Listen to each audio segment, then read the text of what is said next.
Hello, I'm Noah Arsenault. I'm making this video on behalf of comics at SDSU. We are talking with Professor Tarpley today about his class. And to get this thing started, why don't you introduce yourself? And then one question, do you collect and, what kinds of things do you collect when it comes to comics or graphics novels? Sure. My name is Van Tarpley.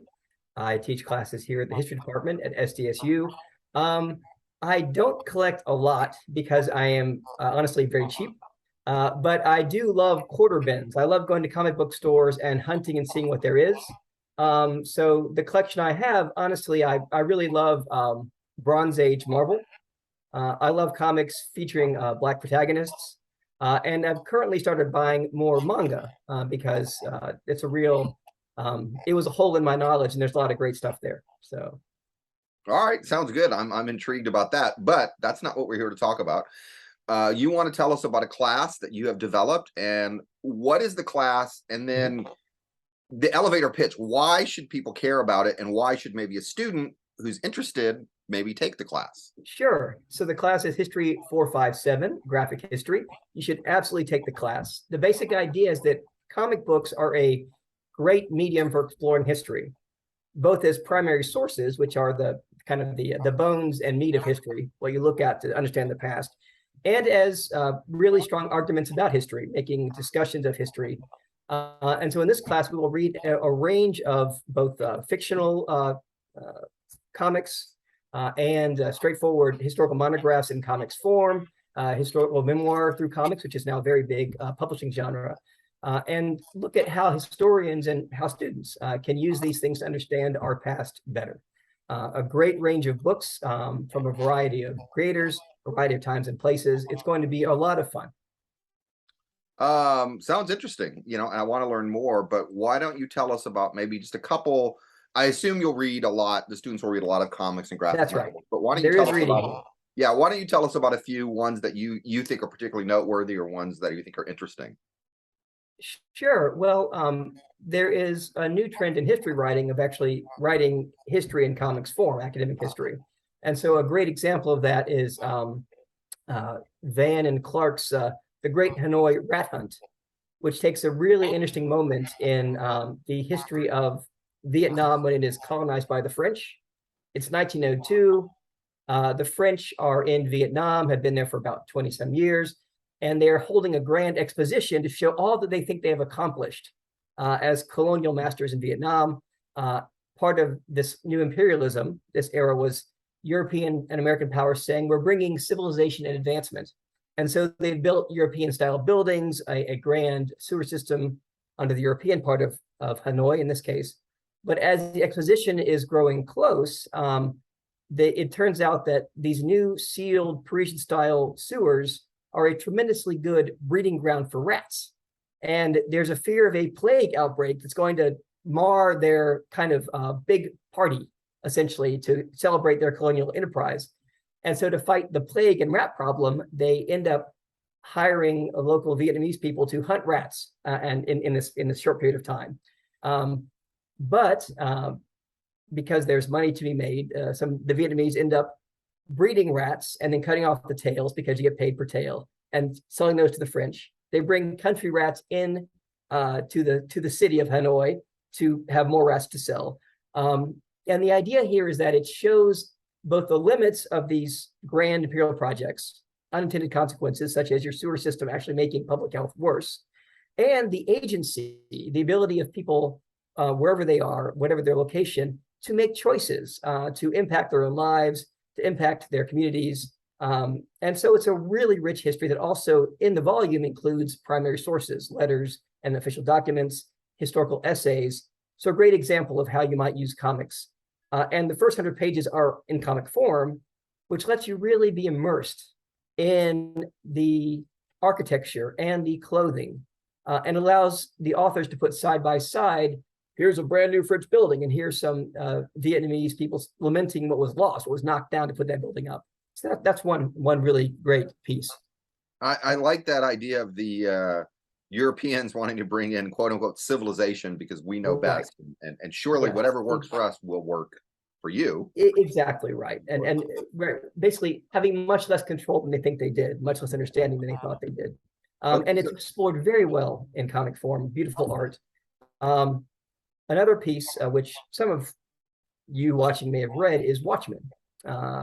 Watchmen is a really important American superhero comic from DC, a really big publisher.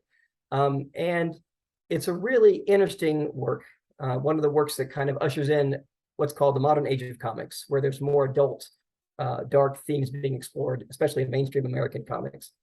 But it also serves, written in 1985, 1986, as a really interesting attempt to capture what felt like a declining, souring, increasingly depressing late post-Cold War period to the creators, who are Alan Moore and Dave Gibbons.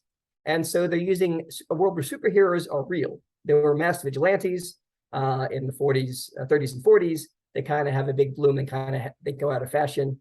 There's a real superhero who actually appears. And in this case, the superhero really changes the economy. He can create fuel. So we don't need, for instance, gasoline cars anymore. And it shows through these superheroes, these vigilantes, how things are getting, it seems, rougher, and there's more casual street violence. There's a resurgence of right-wing ideas and literature in the broader world, and a sense of impending doom from nuclear annihilation between these Cold War protagonists. And so a really interesting way of how what historians call capturing the zeitgeist, trying to capture the spirit of an era and a period. And of course, we can contest that, right? The creators have a very particular view of history and of America, and we challenge that. That's what historians do. But a really interesting comic, a lovely comic in many ways, and a very tragic comic, really, too. So I'm somewhat familiar with the Watchmen, and I'm tempted to ask you a question. I'll just throw it out. We'll have to talk about it offline. I think that new show, The Boys, was clearly influenced by Watchmen. You know, The Boys? Which one? The Boys, that show on the... Probably. I've not read or seen The Boys. I know it's pretty popular. We'll talk about it offline, but I'm convinced that whoever wrote The Boys had read The Watchmen. Like, it seems like anyway. Okay, that's another. Oh yeah, well, virtually everyone who writes comics has probably read The Watchmen. Yeah. So and the responsibility of power. Yeah, there was one more book you wanted to talk about. Yeah, this is Aya, Life in Yap City, which it's set in 1970s Côte d'Ivoire, which is in West Africa. And the author is Marguerite Aboué, who is she was an Ivorian from Côte d'Ivoire who now lives in France. And the artist is Clément Berry. And basically, it's a strong argument to look at Africa and not see misery, to look at Africa and just see people. And basically, it's the lives of these young women in a suburb of Abidjan, which is the capital of Côte d'Ivoire. And they are trying to go to college, and they are contemplating starting a beauty shop, and they are dealing with kind of knuckle-headed men who keep hitting on them. And it's funny. There's a lot about how they wear, the clothing they wear, and what it says about their position in society. But it's really just a joyous, warm, lovely comic. One of my basic approaches to history is that you've got to see the people always in history. You've got to see the people who are both writing the history and who are living it out, making choices with difficult constraints, living in interesting times, with their own preconceptions about how things work. And people are not issues or problems, people are people. And I hope that students, when you read this comic, it's an amazing comic. It's really funny, it's really heartwarming, it's got some real kind of some sad moments too. But when at first glance, for instance, you see a very simple town square where there's an open marketplace, many of us might say, oh, look, well, there's a marketplace, there's no refrigeration, there's not a roof over the marketplace. Well, that's one impression. But for the residents of Yopougon, of this suburb, they call this the Hotel of 1,000 Stars, because what the young people do is that they go to the marketplace at night when the adults aren't there, and they lie on the tables, and it's their makeout spot. So it's like Lookout Point, essentially, Abidjan edition. And it's just a lovely way to show that people are doing amazing, ridiculous things. That is history. That's why history is so much fun, because if you've met people, I imagine, in your life, you've seen a few people, you know what people can be like. they do all kinds of things. And when you write about it, we've got history. So when we draw about it, we've got graphic history. Well, that does sound like, yeah, it does sound like a pretty interesting story there. And once more, in conclusion, what's the name of the class? If people want to look it up, what's the class? Sure, it's History 457, graphic history. It fulfills your upper explorations GE credit, which is worth having. And it should be a wonderful way to explore the comic arts, explore history together. And I would love to have you come and take part. All right, thank you. Thank you. Good end note.